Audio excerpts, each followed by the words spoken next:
One reason she's our president. Tonight, she will give a goodwill speech from the Advanced Communications Series Manual, Public Relations. This will be the second of 3 speaking engagements in 4 days. The second speech works toward her advanced communicator goal. Her speech, why Toastmasters? She is looking for 5 to 7 minutes of the clock, Madam Timer. Please help me welcome our president, Lynn Broderick.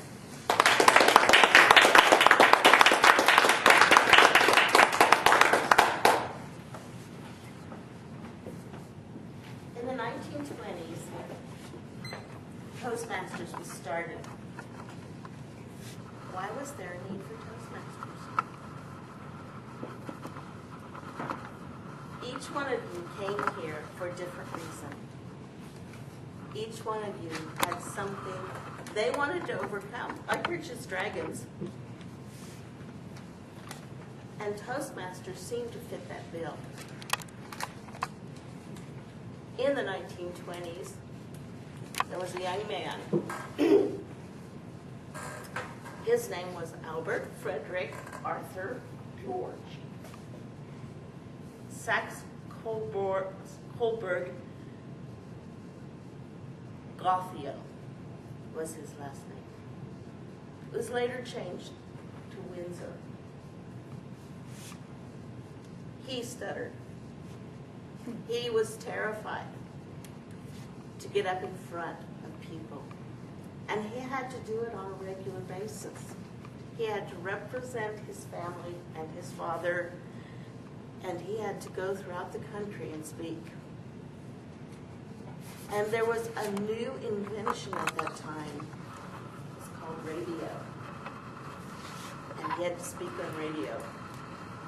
And nothing terrified him more than to have a microphone in his face.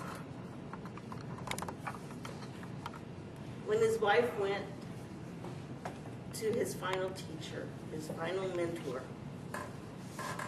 she went under the name of Johnson.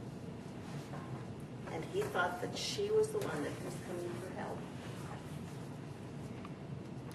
And she said, my husband is actually the one that needs help. And he said, well, why isn't he here?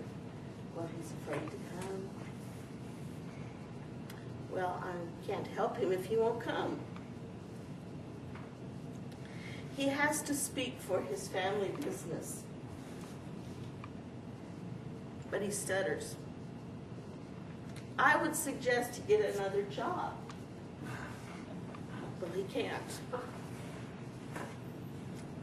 Indentured slavery?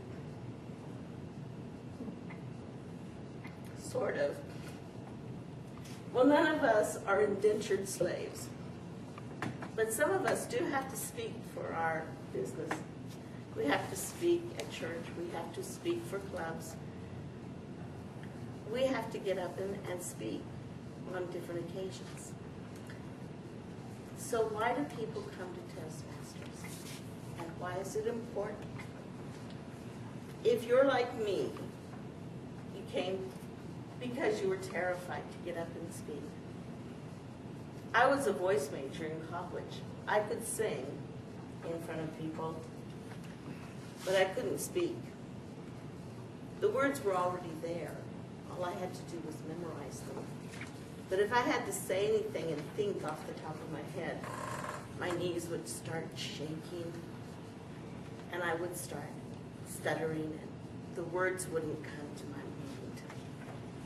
That's one reason why people come to Toastmasters. The second reason people come to Toastmasters is to learn to speak off the top of their head. We have to learn to think under pressure, under stress. The king had to learn to speak under stress.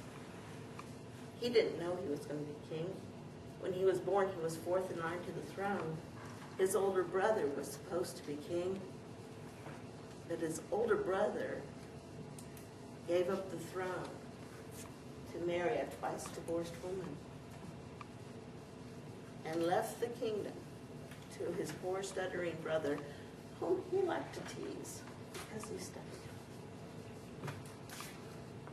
But George learned to speak. He had a mentor who helped him. The third reason that people come, I want to make sure I get it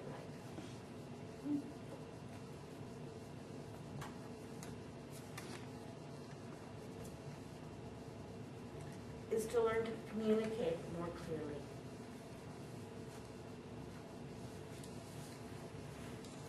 I had an English teacher in college who said, Americans do not speak English.